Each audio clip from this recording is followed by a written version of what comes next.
L'orchidée phalaenopsis est très appréciée, notamment par les jardiniers débutants et tous les amateurs de jardinage qui ont le sentiment de ne pas avoir la main verte. Toutefois, il arrive toujours un moment où ces belles fleurs finissent par être abîmées puis fanées. Ne reste alors qu'un feuillage composé de feuilles vertes persistantes pas très décoratives dans nos intérieurs. On se demande alors comment faire refleurir son orchidée efficacement. Or, il s'agit d'un ensemble de gestes d'entretien qui peut parfois mettre à l'épreuve la patience de tout jardinier ou même confirmé. Pour réussir à faire refleurir cette plante d'intérieur sans la faire pourrir, voici tous les conseils d'entretien à adopter. 1. Réussir la taille pour faire refleurir une orchidée. Ici, il faut considérer les deux scénarios possibles qui vont conditionner la taille et donc aussi la repousse de nouvelles feuilles fleurs sur votre orchidée fanée. Scénario 1. La tigette encore verte. Vous pouvez dans ce cas espérer une deuxième floraison de kaki, bébé orchidée, sur cette même tige. En effet, une même tige peut tout à fait fleurir 2 à 3 fois. Il faut dans ce cas retirer les fleurs fanées, opérer une période de repos de quelques jours, puis couper la tige au-dessus d'un bourgeon à l'aide d'un sécateur. Pour ce faire, partez de la base de l'orchidée et coupez la tige défleurie à 1 cm au-dessus du 3e bourgeon et en dessous de la hampe florale. Cela permettra la pousse de nouveaux petits bourgeons et d'une floraison. Cela peut prendre entre 2 mois et 1 an. Scénario 2. La tige est sèche. Coupez la tige sèche au ras du feuillage. Cela laissera alors tout le loisir à une nouvelle tige florale d'apparaître avec de somptueux boutons fleuraux. Cette tige apparaîtra alors à l'aisselle de la feuille la plus âgée. La tige est sèche jusqu'à son pied? Dans ce cas, pas le choix si vous voulez revoir de belles plantes fleuries en émerger. Détachez la tige de son tuteur et prenez soin de tailler à la base. 2. Soignez l'environnement pour avoir de futures belles hampes florales. On le sait bien, ces plantes d'intérieur fleuries détestent les courants d'air et le soleil direct.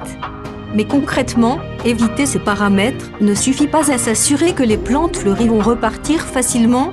Après la coupe, mieux vaut entreposer ces plantes dans un endroit frais et non chauffé.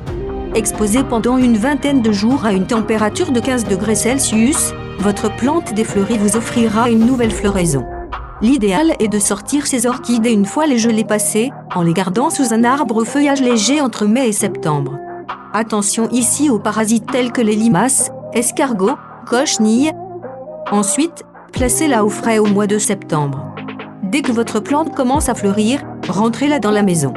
En intérieur, on évitera le plein soleil d'une exposition sud qui offre une luminosité trop forte. Pensez donc à tamiser les rayons du soleil avec un rideau pour avoir une belle lumière sans excès. 3.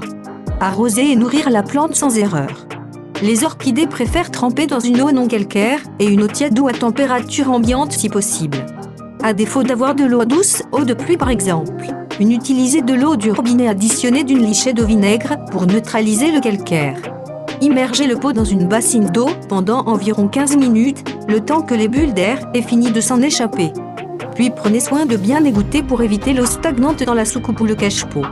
Ensuite, laissez sécher entre 2 arrosages.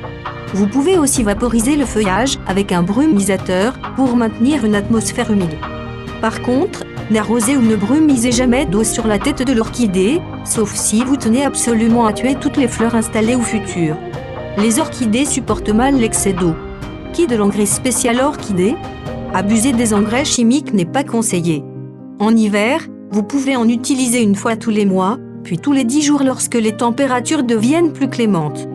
4. Le rempotage, une étape à ne jamais négliger pour aider son orchidée à refleurir. Que ce soit pour une orchidée fanée que l'on cherche à faire refleurir ou une orchidée en bonne santé, il convient de rempoter une orchidée tous les 2 à 3 ans dans un nouveau pot en plastique. C'est très important, car la terre a tendance à s'épuiser au fil du temps.